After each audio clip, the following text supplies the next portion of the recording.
आज का रात्रि क्लास है 5/12/1967। अधूरी वाणी उठाई गई है। चलता है कुछ नहीं। एक सेंटर बॉम्बे में, पूना बॉम्बे रोड पर खुल रहा है।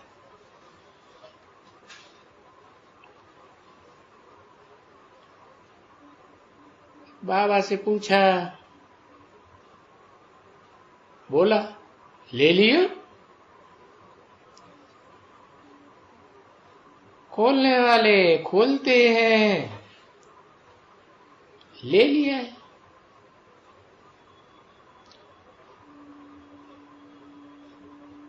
क्योंकि खोलने वाले खोलते हैं।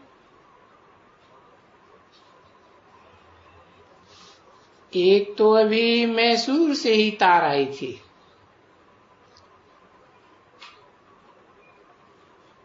सेंटर ले लिया है। अच्छा,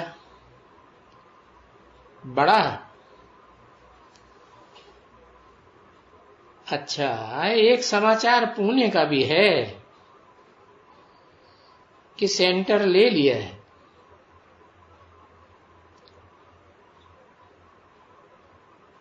चिट्ठी ली है।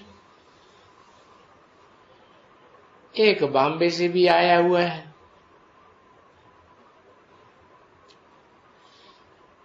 भाई दिल्ली का सेंटर तैयार है।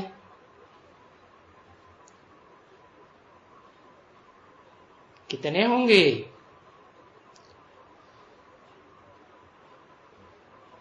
किसी ने कहा 4।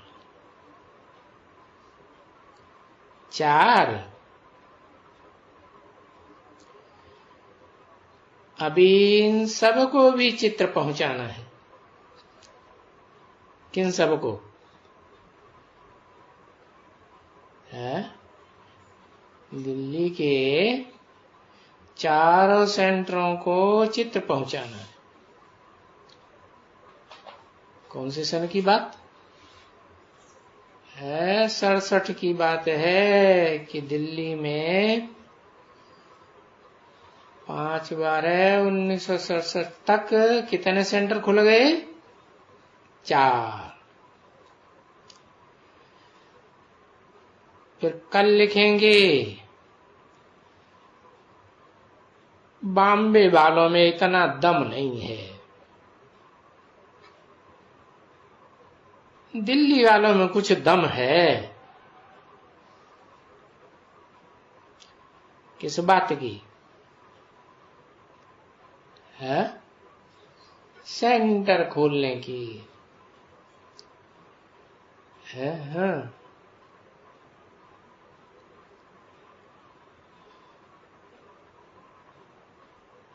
मैसूर वाले तो वो ही ऐसे जैसे लटकते हैं ना,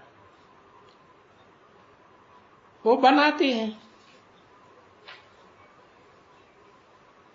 शायद वो कोई को पसंद नहीं है।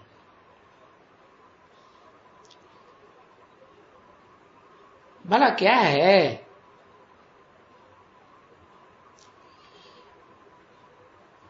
उसके नीचे फिर भी प्लास्टिक। प्लास्टिक क्या है? किसी ने कहा प्लाईवुड। प्लाईवुड लगाते हैं तो खर्चा हो जाता है जास्ती फालतू।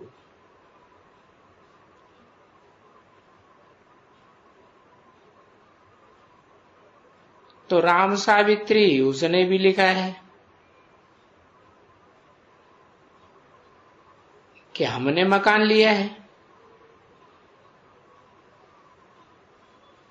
मैंने भी लिखा था कल,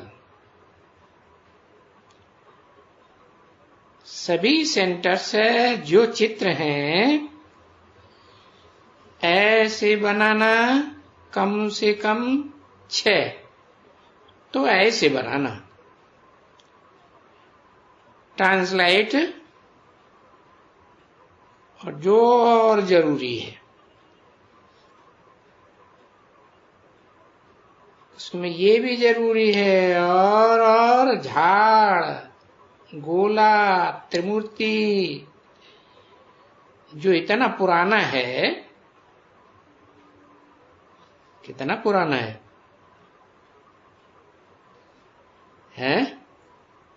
पता है? झाड़, गोला, त्रिमूर्ति, ये चित्र कितने पुराने हैं पता है? नहीं? अरे ये दिल्ली से ही छपे हुए थे। कब से? जब से आध्यात्मिक वो ब्रह्मा कुमारी विद्यालय खुला, तो ये चित्र उसी समय तैयार हो चुके थे फोल्डर में।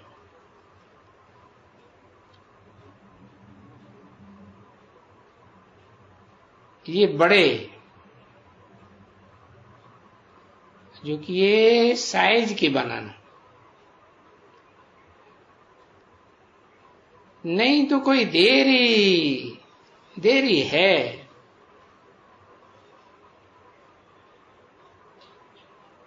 तीन चार और।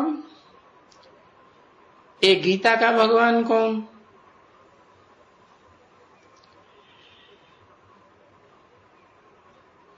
तो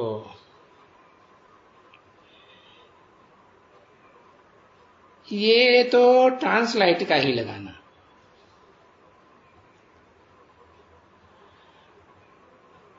और बाकी जो 2, 4, 5, 6 अच्छे जो चित्र हैं वो ऐसे ही लगाए देना।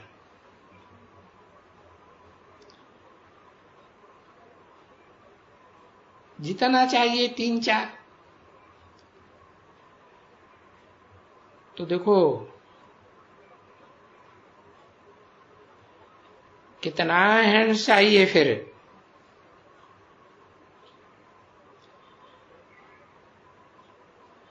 मैसूर में चलती है कन्नड़ा कि पता नहीं क्या क्या भाषाएं हैं।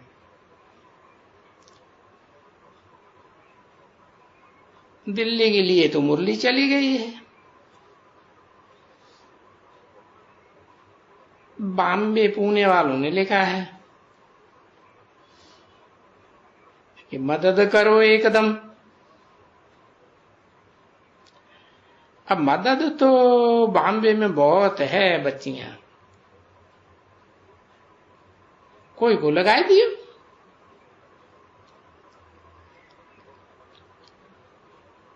बहुत करके सबको चित्रों की दरकार होने की है।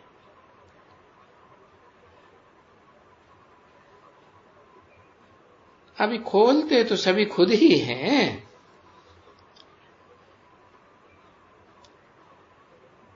परंतु मदद उनको चित्रों की चाहते हैं।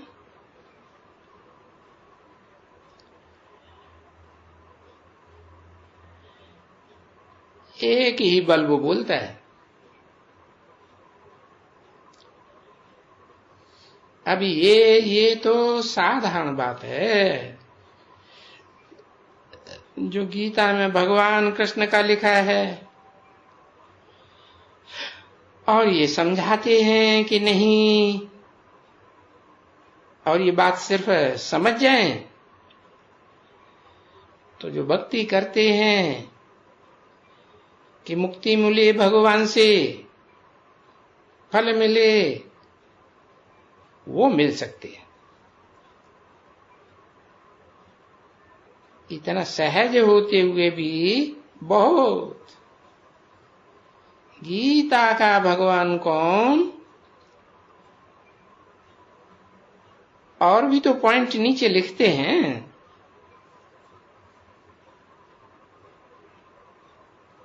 जो पॉइंट लिखते हैं वो तो कोई गधे बुद्धि भी समझ जाए, क्योंकि वो ऐसे कोई बुद्धि है जो बड़ी समझते ही बड़ी मुश्किल है। तुम्हारे पास कौन आता है? रात को कोई आता है यहां? शाम को कोई आता है यहां? तो किसी ने कहा बाबा एक आता है।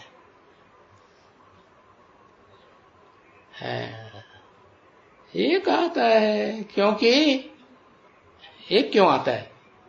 क्योंकि यहां पवित्रता की मुसीबत है।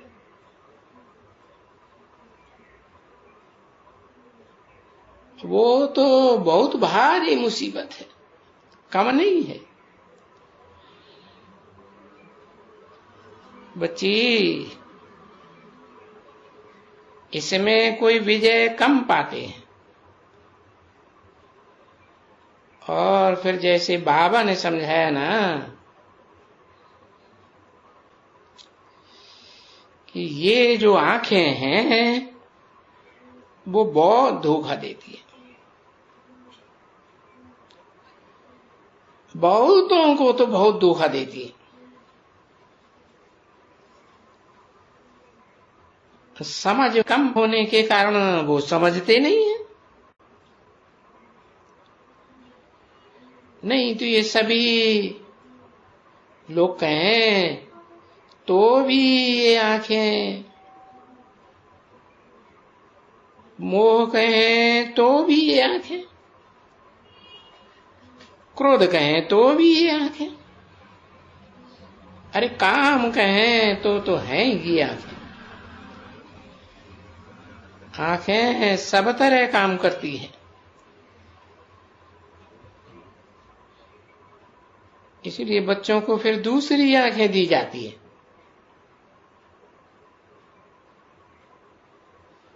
क्योंकि ये बहुत आंखें धोखा देती है। कौन सी दूसरी आंखें? हाँ, यहां मेरी जो आंख ज्ञान की है तो वो धोखा नहीं देगी। कौन सी आंख ज्ञान की है? मैं देह नहीं, देह की इंद्रियां नहीं, न ज्ञान इंद्रियां न काम इंद्रियां, मैं तो आत्मा हूं।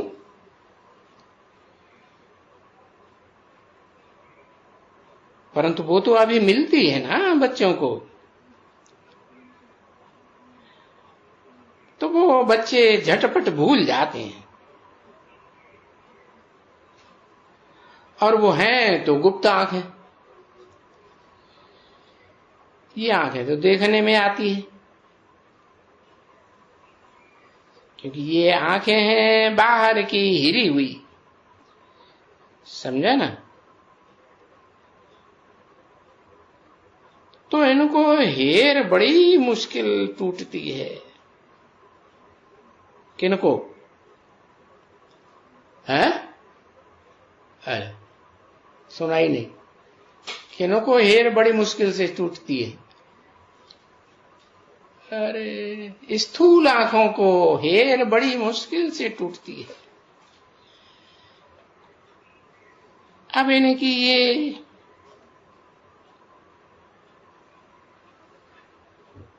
चार जो आंखें हैं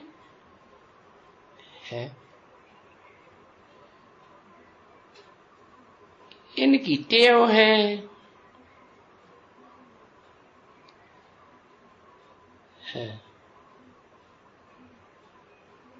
क्योंकि नाम रूप को देखती है ना। चार क्यों कहा? हाँ, ज्ञान की आंख तो तीन ही हुई। दो स्थूल आंख है, एक ज्ञान की आंख, तो चार तीन ही तो हुई। अरे नहीं, जब ये दो आंखें दूसरे की दो आंखों से मिलती है ना तो चार। वो गीत बनाई थी है ना, नैनों से नैन हुए चार, आज मेरा दिल आ गया।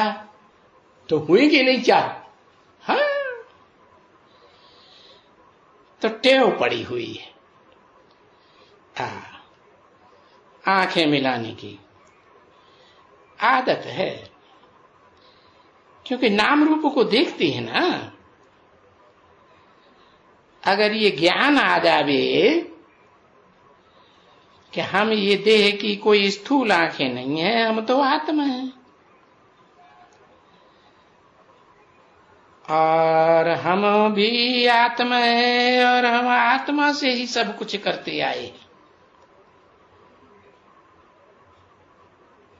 अभी हमको आत्माओं को अपने बाप का परिचय देना है। ये सिर्फ बुद्धि में, मगज में पूरी बात आ जावे, और दूसरा जो है वो चंचलता आंखों की छोड़ देवे।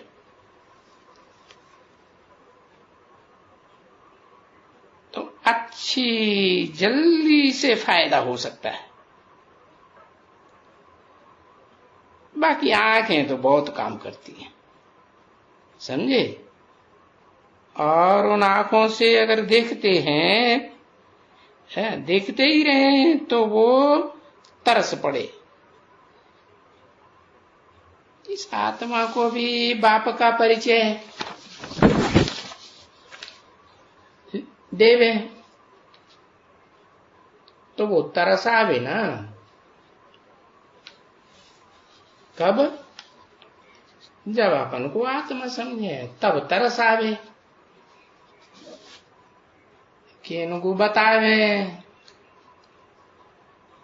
कि तुम बाप से है ये आंख लेते हो, ज्ञान की आंख, कि हम आत्मा हैं, हम देह तो नहीं है।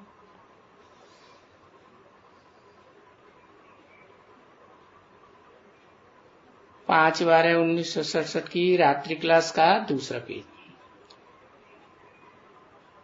दूसरी लाइन। अभी सर्विस तो वो ही करनी है बाप की, क्योंकि सर्विस के बगैर बाकी तो है ही डिसर्विस। कौन सी सर्विस की वजह है? अपन को आत्मा समझो और दूसरों को भी आत्मा देखो। जो डिसर्विस करते आए हैं आधा कल्प, अपन को देह समझने की, दूसरों को देह के रूप में देखने की, अभी टाइम बाकी थोड़ा है कि सर्विस करनी है। क्योंकि न सर्विस की माना डिसर्विस,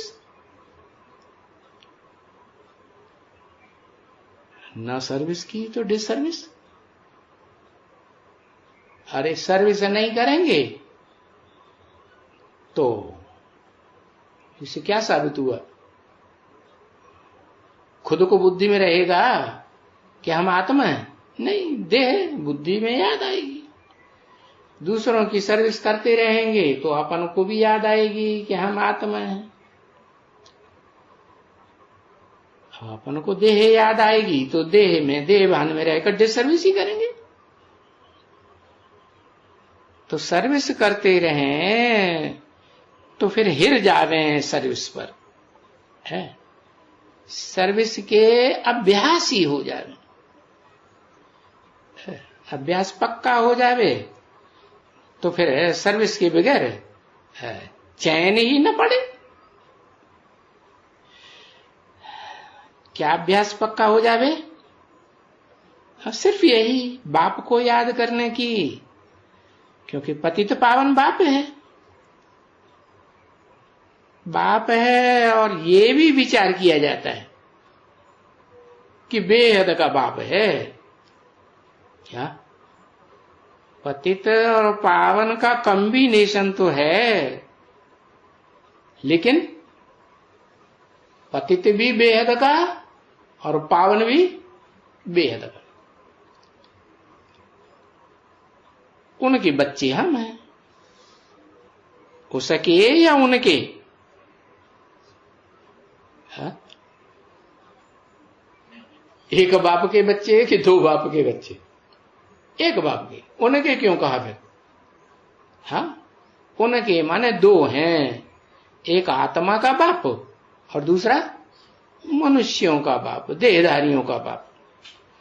मनुष्य देहधारी तो होते हैं ना, तो दोनों बेहद के बाप हैं कि हद के हैं? बेहद के बाप।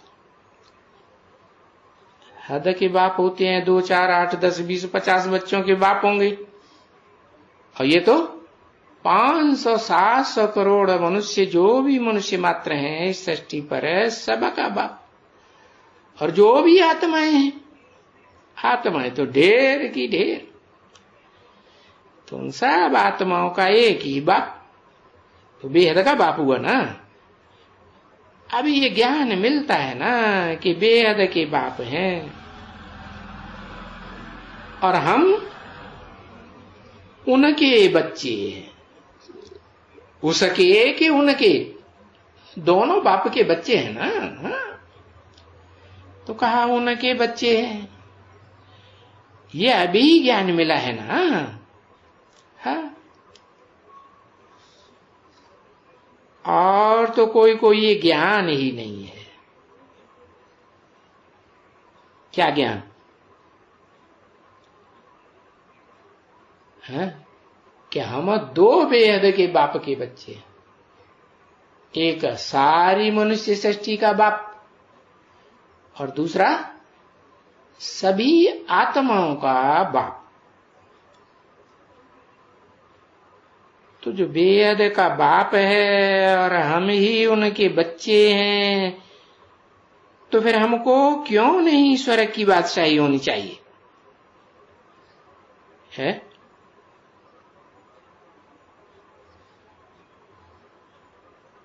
है? हम नरक में क्यों पड़े हैं?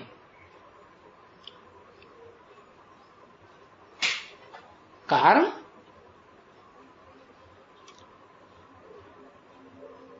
चाहिए तो स्वर्ग की बादशाही होनी चाहिए। हाँ, बुद्धि देह में धरी रहती है। अच्छा, आत्मा नहीं समझते? अरे कुछ तो आत्मा समझते हैं ना। तो आत्मा समझते हैं तो आत्मा का बाप भी समझते हैं कि नहीं? हाँ, तो ऐसे थोड़े ही कि बिल्कुल आत्मा नहीं समझते हैं। 24 घंटे देह में ही बुद्धि धरी रहती है, ये तो ठीक है, परंतु आत्मा लगातार समझें कि हम आत्मा है, देह नहीं है, ऐसे निश्चय बुद्धि हो जाए तो कहेंगे क्या कि हम देह में होते हुए भी आत्म की स्थिति में रहने वाले बाप के बच्चे हैं। तो इनके साथ ही साथ तुम पुरुषार्थ करते हो ना बच्चे। किनके साथ? इनके साथ ही साथ। इनके माने किनके?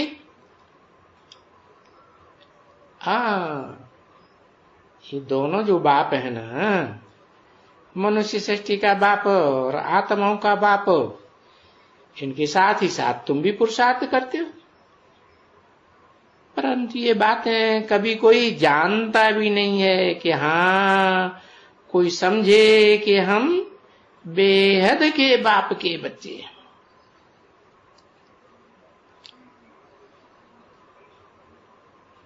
फिर हमको क्यों नहीं विश्व की बादशाही, बस स्वर्ग की बादशाही होनी चाहिए है?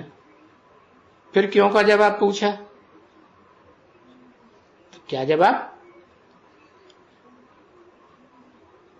यही कि न हम अपन को लगातार आत्मा समझते हैं और न दूसरों को आत्मिक रूप में देखते हैं। तो ये किसकी बुद्धि में आता ही नहीं है, एकदम सीखे ही नहीं है, कहां से सुना ही नहीं है। तो यहां ये नई बातें सुनते हैं। अब नई बात है, जन्म जन्मांतर से तो झूठी बातें सुनते आए, तो ये नई बात अचानक सुनने को मिली तो बुद्धि में बैठेगी जल्दी? बैठती नहीं। नहीं तो तुम नई बातें तो सुनते हो ना। क्या क्या नई बात सुनते हो? क्या हम सब क्या है? हम सब भाई भाई भाई भाई है। कैसे भाई भाई है? अरे एक बाप अगर समझें क्या कि हम सुप्रीम सोल बाप जो शरीरधारी है, मुकर्रर रथ में आया हुआ है, उस बाप के बच्चे हैं कि सिर्फ देहधारी बाप के बच्चे हैं? हाँ, उस बाप के बच्चे हैं, आत्मा है। तो बाप के बच्चे सब आत्मा आत्मा भाई भाई। तो वो बाप है कौन? जिसे हम कहते हैं शिव बाबा है। वो बाप से हमको स्वर्ग का वर्षा मिलना चाहिए, सतयुग का। और ये तो है ही कलयुग। और मिलने का समय भी है। क्या समय? कलयुग का अंत आके हुआ। कलयुग का अंत और सतयुग का आज होने वाला है, तो समय है ना। तो बच्चे गीता से है बरोबर राजयोग लिखा हुआ, परंतु ये महाभारत की लड़ाई लगनी थी और फिर कोई राजधानी ये स्थापन हुई थी। कौन सी राजधानी है? शास्त्र में कोई राजधानी दिखाते हैं? है? अरे इंद्रप्रस्थ राजधानी दिल्ली में दिखाते हैं ना। है? तो वो भी किसको मालूम नहीं रहता है, पत्थर बुद्धि है ना। जैसे तुम अपने अपने आप से पूछो,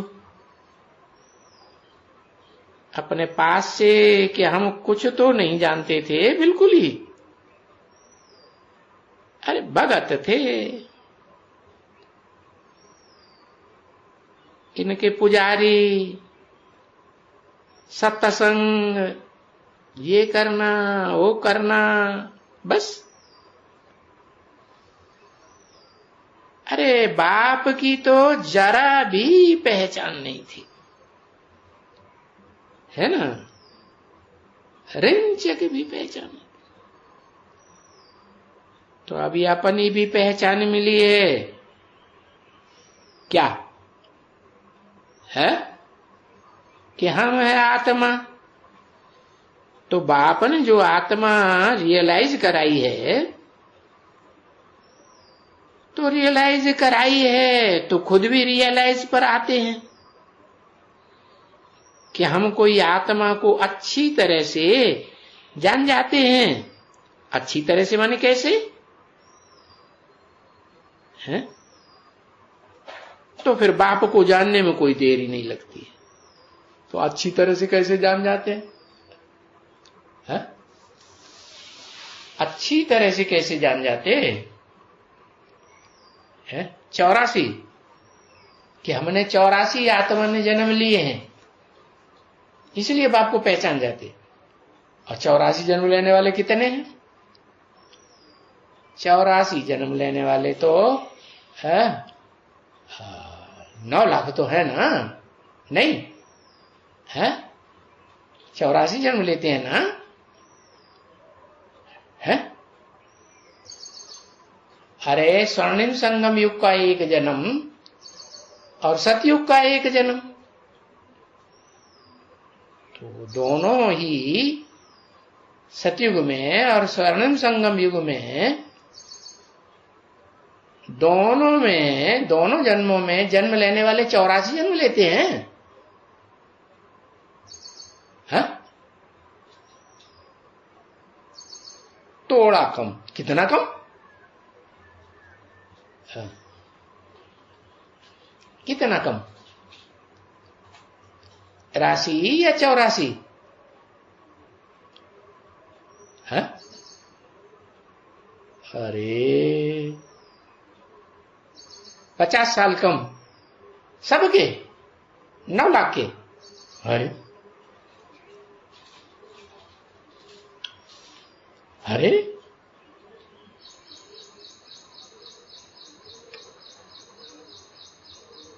नंबरवार के 50 साल कम। अच्छा, माने सवाल तो 84 जन्म का है। कम है उम्र है या ज्यादा उम्र, ये थोड़े जन्म की बात है। 9 लाख के 84 जन्म। जो सतयुग में जन्म लेते हैं वो भी 84 जन्म लेंगे, और पुरुषोत्तम संगम युग से जन्म लेना शुरू करते हैं वो भी 84 जन्म लेंगे। दोनों कैसे गिना? कहां कैसे कैसे? कोई ने तो प्रश्न पत्र ही नहीं उठा के रख दिया। दसड़े में पड़े, जो मिलना हो तो मिल जाएगा। हाँ हैं? अरे स्वर्ग में 21 जन्म लेंगे कि नहीं लेंगे? नहीं लेंगे।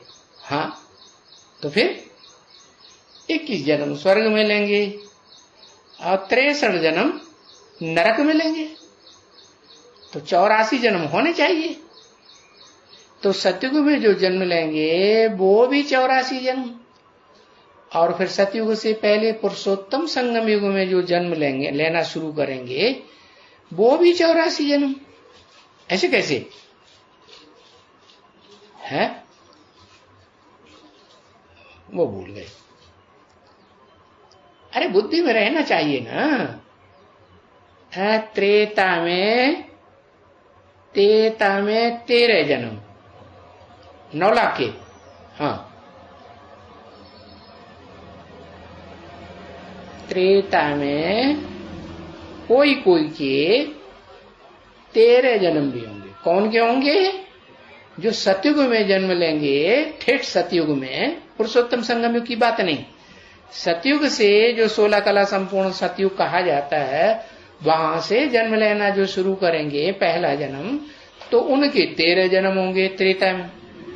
और बाकी जो पुरुषोत्तम संगम युग से जन्म लेना जिन्होंने शुरू किया है वो 12 जन्म लेंगे त्रेता में। तो 63 जन्म दोनों में जोड़ दो, 84 हो गए ना। हाँ? तो अच्छी तरह से जान जाते हैं आत्मा को, क्या कि हम पूरे 84 जन्म लेने वाली आत्मा हैं। तो फिर बाप को जानने में कोई देरी नहीं लगती है कि हमारा बाप कौन है। कौन है? हाँ? जो सतयुग से जन्म लेंगे उनका बाप कौन है, और जो पुरुषोत्तम संगम युग से जन्म लेना शुरू करेंगे उनका बाप कौन है? अरे अपने बाप को तो पहचानना। कोई जानवर है हम क्या? फिर अपने बाप को तो पहचानना चाहिए ना। तो बताओ, है? जो सतयुग से जन्म लेने वाले उनका बाप कौन? जो 16 कला संपूर्ण सतयुग से जन्म लेंगे उनका बाप कौन? और जो पुरुषोत्तम संगम युग में कलातीत सुख भोगना शुरू करेंगे, और जन्म तो 84 ही लेंगे, लेकिन उनका बाप कौन? अरे बाप एक होंगे या 2 होंगे? है? बाप तो एक ही होगा। ऐसे तो नहीं हो सकते कि जो संगम युग का बाप सो सतयुग में वही बाप। हाँ, तो वो बताना चाहिए ना। सतयुग में 16 कला संपूर्ण में जो जन्म लेंगे वो अपना बाप कौन सी आत्मा को मानेंगे? दाढ़ी मूछ वाले को मानेंगे। कौन सा दाढ़ी मूछ? नाम लिखो ना।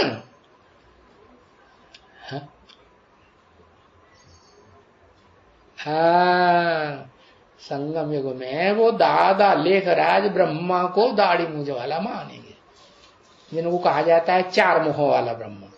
माना चारों मुखों को संगठित करके रहता है? हाँ, कंट्रोल में रहता है चारों मुखों के, या खुद रहता है या उनको करता है, वो बात दूसरी। तो हाँ, उसको अपना बाप मानेंगे। कौन? जो सतयुग में 16 कला संपूर्ण में जन्म लेना शुरू करेंगे, और जो पुरुषोत्तम संगम युग से है जन्म लेना शुरू करेंगे, वो किसको बाप मानेंगे? है?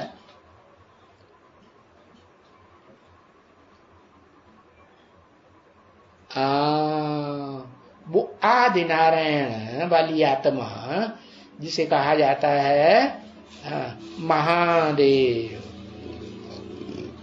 उसी को अपना बाप मानेंगे, है ना? हाँ, और उस आदि नारायण जिसे महादेव कहा जाता है, उसमें शिव बाप तो काम करेगा ही। तीसरा नेत्र, खड़ा नेत्र दिखाते हैं ना, उस नेत्र को नाम क्या दिया है? कुछ नाम दिया है कि नहीं? अरे नाम कोई, तीसरा नेत्र अलग से है तो कोई नाम है ना। शिव नेत्र, ऐसे नहीं कहते कि महादेव नेत्र या शंकर नेत्र या आदि नारायण नेत्र, नहीं, क्या कहते हैं? शिव नेत्र। तो जरूर शिव ने प्रवेश किया होगा ना, तो वो शख्सियत तो एक ही हुई ना। भले शरीर एक है लेकिन आत्माएं दो। तो अच्छी तरह से जो जान जाते हैं कि हमारा बाप कौन है,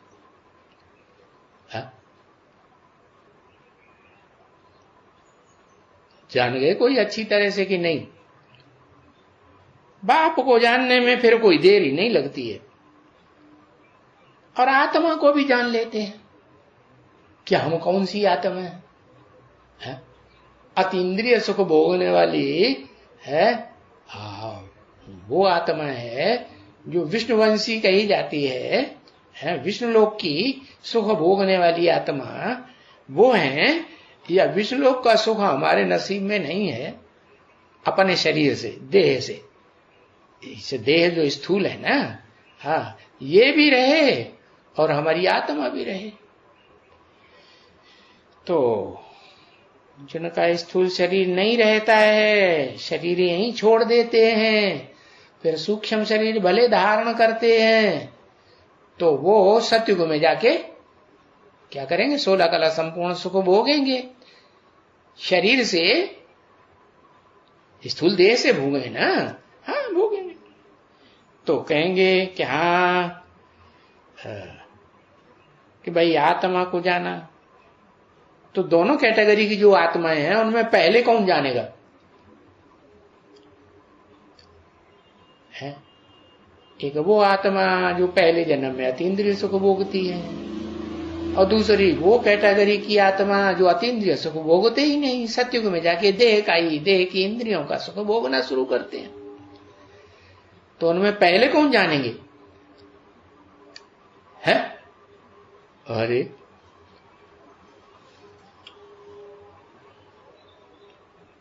हाँ, अतीन्द्रिय सुख भोगने वाले जो हैं वो पहले जानेंगे आत्मा को और अपने बाप को।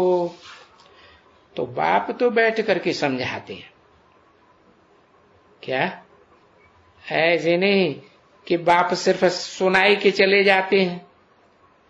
अब तुम कान से सुन लेते हो, दूसरों को सुनाई देते हो, बस पढ़ाई पूरी हो गई।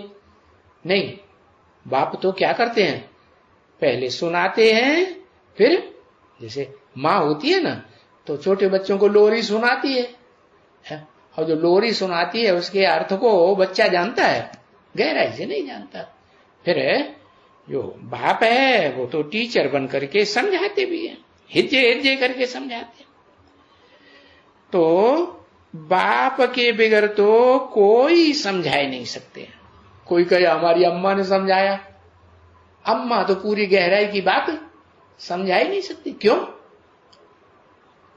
क्यों नहीं समझा सकती है? क्योंकि अम्मा तो घर संभालती है और बाप तो ज्यादा अनुभवी होता है।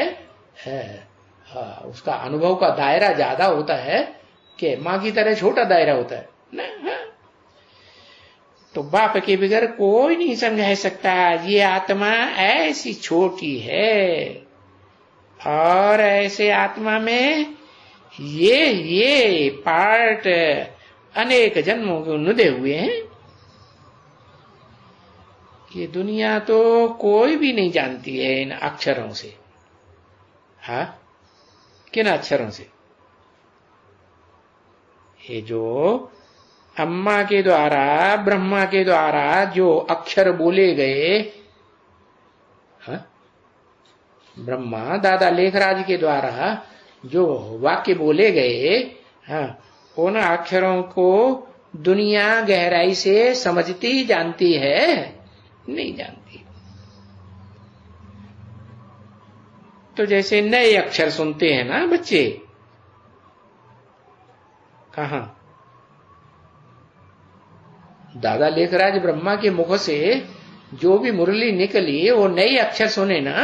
हाँ, तो जैसे ये सुनते हुए कुछ सुनते ही नहीं है। जैसे क्यों लगाई दिया? कि बुद्धि में कुछ बैठता ही नहीं है। जैसे बाबा बच्चों को समझाते हैं, ऐसे नहीं समझते बच्चे। ये देखते हुए ये जैसे कि ये खत्म हो जाने का है। क्या खत्म हो जाने का है? ये इन स्थूल आंखों से तुम जो कुछ भी देखते हो ये सारा सब कुछ सब खत्म। ये जो ब्रह्मा चार मुखों वाला संगठित है, ये जो कुछ सुनाता है ये रहेगा कि खत्म हो जाएगा? है? ये सब खत्म हो जाएगा। ये दुनिया भी सारी खत्म हो जाएगी। हाँ, सब खलास। तो जैसे इनको देखते हुए हम देखते ही नहीं, इन आंखों से देखते हैं, लेकिन तीसरा आंख जो हमको मिली है, त्रिनेत्री जिसे कहा जाता है, तो वो बाप की आंख हमको भी मिली हुई है। तो उस आंख से जब हम देखते हैं तो जैसे ये दुनिया है ही नहीं। तो ऐसे वो लोग फिर जो कुछ यहाँ बातें सुनते हैं, सुनाते हो, और सुनते हुए भी कुछ भी उनकी बुद्धि में नहीं बैठता है। किन की बुद्धि में? उनकी बुद्धि में माने किन की बुद्धि में नहीं बैठता? अरे कोई कुछ बताया कि नहीं बताया? किन की बुद्धि में नहीं बैठता है? क्या उर्दू जैसे लिख दिया है? किन की बुद्धि में नहीं बैठता? दुनिया की।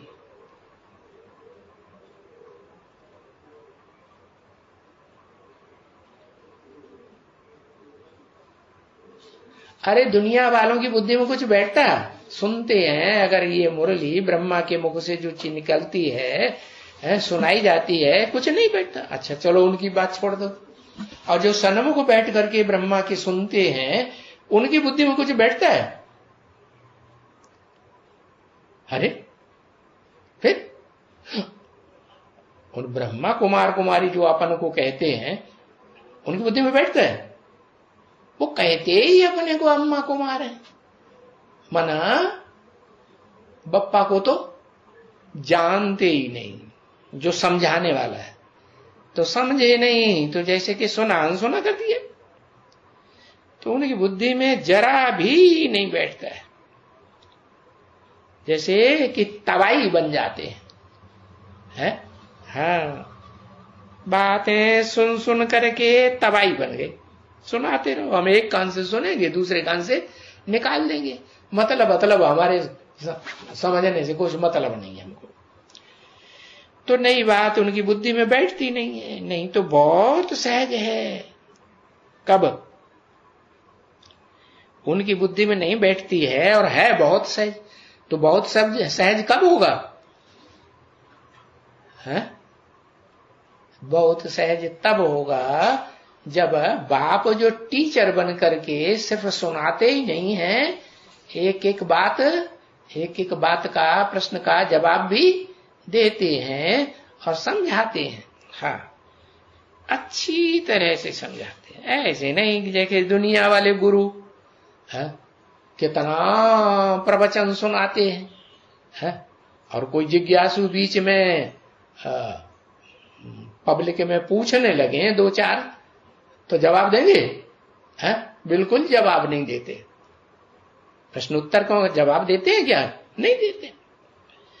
तो फिर वो समझेंगे? समझने वाले सुनते हैं और झाड़ करके झोली चले जाते। तो बाबा कहते हैं यहां तो बात की गहराई को समझाते हैं। जो दादा लेखराज ब्रह्मा के मुख से जो मुरली चली है, चार मुखों वाले ब्रह्मा के मुख से, वो उसको समझाते हैं। बहुत सहज हो जाता है समझना। फिर देखें, अभी जरूर ऐसा समझना चाहिए, गरीबों की बुद्धि ठंडी है, डल है। अच्छा, साहूकारों की बुद्धि कुछ तीखी हो और वो समझ करें, परंतु देखा जाता है कि नहीं, फिर भी गरीबों की बुद्धि कुछ तो काम करती है? साहूकारों की तो बिल्कुल ही जैसे काम ही नहीं करती। ऐसा क्यों है? हाँ, क्योंकि साहूकारों की बुद्धि, हाँ, वैराग आता ही नहीं। जो धन कमाया है ना, कमाया कि नहीं? हाँ, या जो धन माँ बाप से मिला है तो उसी में बुद्धि लटकी रहती है। क्यों लटकी रहती है? हाँ, कि मोह लग जाता है, लगाव लग जाता है। तो साहूकारों की बुद्धि में बिल्कुल जैसे बैठता ही नहीं, फुर्सत भी नहीं है इनको, और उनका बुद्धि का योग बहुत धंधे धूरी में बहुत बिजी रहता है। तो जहां है उनका जो बुद्धि योग है, मन बुद्धि है, बिजी रहती है, तो जहां हमारा मन होगा तहां हमारा तन होगा, जहां हमारा मन होगा वहां धन भी होगा। हाँ, कुछ ऐसी आत्मा है विशेष, वो भी नंबर वार, कोई तो अव्वल नंबर भी होगी। कौन? जिनके पूर्व जन्मों में ऐसी हिस्ट्री देखी जाती है कि उन्होंने धन दौलत की कमाई के ऊपर कुछ ध्यान ही ज्यादा नहीं दिया। हाँ, जैसे गुरु नानक है, तो गुरु नानक की तो हिस्ट्री नई है कि बहुत पुरानी है? और धर्म पिताओं के मुकाबले नई हिस्ट्री है ना, तो उसमें तो सच्चाई होगी ना। तो उसमें तो देखो दिखाते हैं कि वो कुछ बेचने जाते थे तो घाटा ही घाटा उठा के आते थे। अब आज के जो साहूकार हैं उनकी बुद्धि में जब कमाई करेंगे तो फायदा करने की बात सोचेंगे कि घाटा उठाने की बात सोचेंगे? है? वो फायदा करेंगे अपने। उनकी बुद्धि धन को बढ़ाने में लगी हुई है। धन ही न बढ़े, धन जो है वो भी टटपुंजिया खत्म होता जाए, तो ऐसे त्यागी तपस्वी गुरु नानक की तरह तो कोई हो। तो जिनके पूर्व जन्मों के ऐसे संस्कार हैं कि धन के ऊपर उतना ध्यान नहीं देते हैं, तो कोई कोई है नंबरवार। हाँ, तो उनकी बुद्धि में हो, धंधे धोरी में बुद्धि बिजी नहीं रहती है, इसलिए वो समझ भी नहीं सकते हैं। कौन? आज की दुनिया के जो साहूकार हैं वो समझ सकते हैं? नहीं समझ। म्यूजिक बजा, हाँ, बाबा की बुद्धि में समझ में नहीं आया। आज की दुनिया के साहूकार तो हम भी थे, हीरो के व्यापारी थे और बड़े प्रसिद्ध व्यापारी थे, हैं?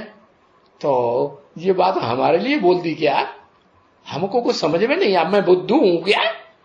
बाबा को समझ में नहीं आया। अच्छा बच्चे क्या करो, हाँ हाँ, गीत संगीत बजाओ, म्यूजिक बजाओ। मीठे मीठे रूहानी बच्चों प्रति रूहानी बाप व दादा का याद प्यार। Good night.